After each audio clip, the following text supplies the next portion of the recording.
They say that zombies are the brain dead ones, but up against these dumb decisions that feature on this list, they're practically Einstein. I'm Tilly from What Culture Horror, and these are the 10 dumbest decisions in zombie movies.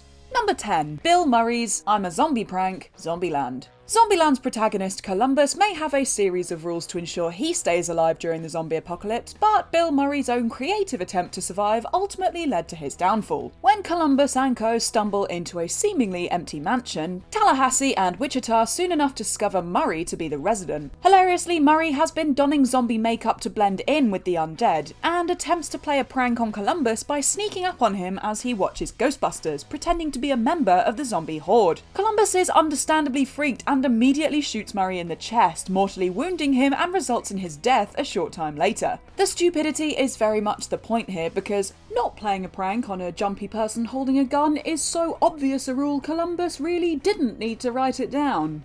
Number 9. The biker distracted by the blood pressure machine.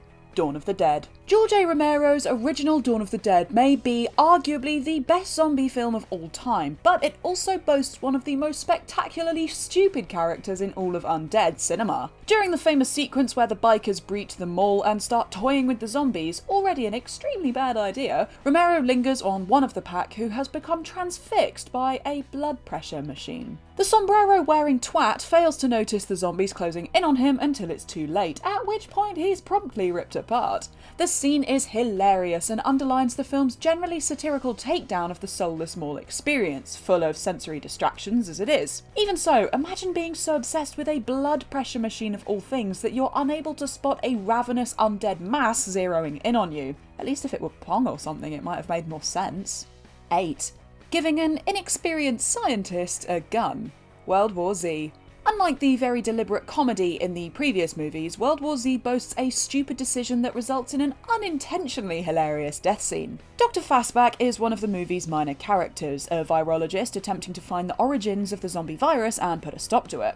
While part of a military convoy in South Korea with protagonist Jerry Lane, however, a zombie fleet attacks, prompting a spooked Fastback to run back to the plane, trip over the cargo ramp, and accidentally shoot himself in the head. Now, while screw-ups like this do happen and it's actually a relatively realistic death for a zombie film, it's also quite easy to question the logic of the situation. Even if you can forgive the clumsy, nervous scientist for blasting his own wig off, what about everybody else not giving him a gun without first showing him how to use it safely? Bit harsh, fellas.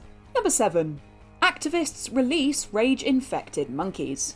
28 days later. The infected in Danny Boyle's 28 Days Later may technically be zombie-adjacent sufferers of the rage virus, but for all intents and purposes, they're basically zombies that can run. Boyle's film kicks off by showing how the extremely contagious rage virus first spread, and like so many viral outbreaks, both real and fictional, human idiocy is often the root cause. Here, a group of animal rights activists break into a lab to free imprisoned, experimented upon chimpanzees, despite the lab doctors frequently warning that the animals are infected with rage and can easily be transmitted through blood and saliva contact. But the activists have their mission and aren't going to be stopped, and so when the cages are opened, one of their number is mauled by a rabid, rage-infected chimp. The infected woman quickly spreads the virus among her comrades, leading to rage propagating throughout the UK and, as the end of 28 weeks later eventually confirms, reaching continental Europe and Asia. All these people had to do to prevent the outbreak was literally stay home and do nothing. 6.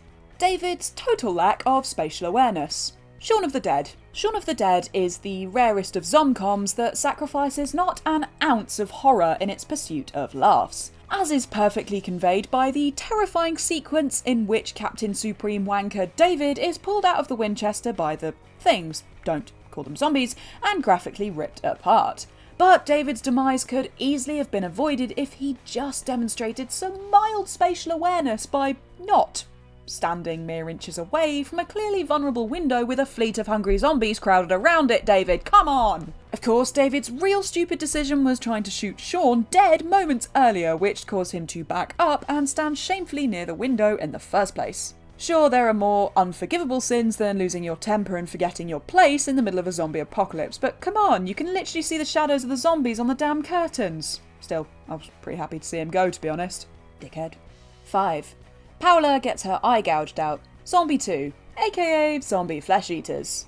Lucio Fulci's legendary 1979 zombie film Zombie 2, aka Zombie Flesh Eaters, is perhaps best known for its infamously gnarly death scene in which poor Paola is grabbed by a zombie and has her eye impaled on a giant wooden splinter. It's an awesome death scene, no question, but like so many of the movie's deaths, it's reliant on the victim having no sense of self-preservation whatsoever. Even if you accept that Paola was simply overpowered by the zombie, why the hell didn't she use her hands or her arms to snap off the splinter? The zombie wasn't restraining her limbs, and the scene is so thoroughly milked for every last drop of tension that she had a solid 20 seconds to get the sharp end away from her eye. Hell, she could have even snapped off the wood and used it to attack the zombie, no? She might still have died, but at least she would have gone down swinging. Number 4. Barbara lets her zombie brother drag her off. Night of the Living Dead. "They're coming to get you, Barbara," Barbara's older brother Johnny taunts in the opening moments of Romero's 1968 classic Night of the Living Dead. He was right, but the fact that Barbara follows up his joke by walking straight into the path of the graveyard zombie makes her minimal survival prospects clear from the outset. Sadly, Barbara proves herself no more smart by the film's end, becoming locked in fear as zombies overrun the farmhouse she and Ben are holed up inside. Upon catching sight of her reanimated brother, Barbara puts up no resistance as he drags her into the mass of the undead, where she's presumably devoured. If we're being totally fair to Barbara, she's very clearly shown to be suffering from PTSD throughout, spending much of the film in a catatonic state and all. But it doesn't mean that audiences are any less likely to be exasperated by her failure to affect her own survival. Number 3. Not stepping all the way back from the laser grid. Resident Evil.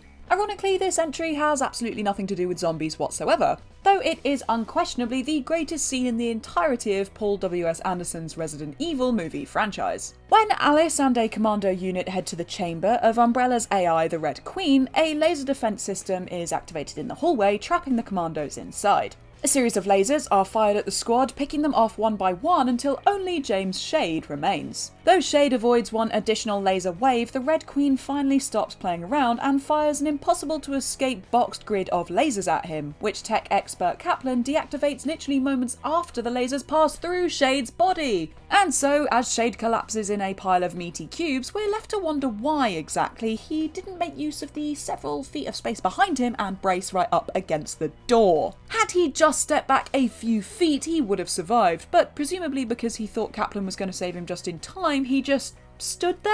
This really isn't a situation where you should be making assumptions about anything, let alone a laser grid, and where it's going to stop, or not, as the case turned out to be. 2.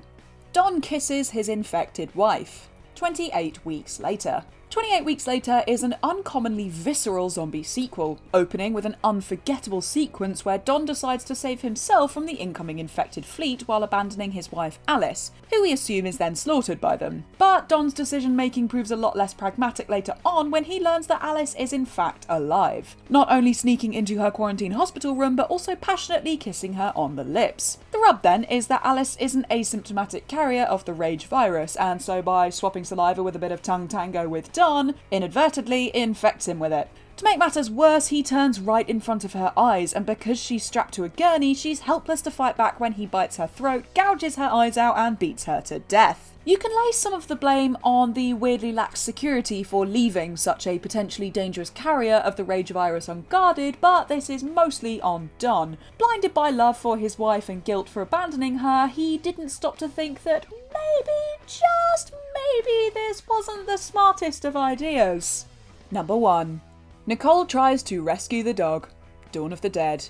Zack Snyder's 2004 Dawn of the Dead remake may have been a surprisingly solid reimagining of Romero's original, though audiences were nevertheless left shaking their heads at the action of one member of the group. Shy, naive Nicole becomes obsessed with the survivor's adopted stray dog, Chips, and when Chips is sent to deliver supplies to Andy across the street, her unhealthy attachment to the dog basically leads to everyone else's deaths. It's made clear that the zombies have no interest in Chips, but regardless, Nicole commandeers a vehicle, pulls up to Andy's store, and finds herself attacked by a now zombified Andy. This forces the group to mount a rescue effort to save her, resulting in them losing the safe haven of the mall to the zombies and requiring that they evacuate. This causes not only numerous on-screen deaths, but the film's end credits suggest that even the survivors didn't actually make it, as a brief found footage sequence shows them being swarmed by zombies when they arrive at an island with minimal supplies. However, I don't know about you guys, but after being traumatised by I Am Legend, I am not risking the life of any good boy.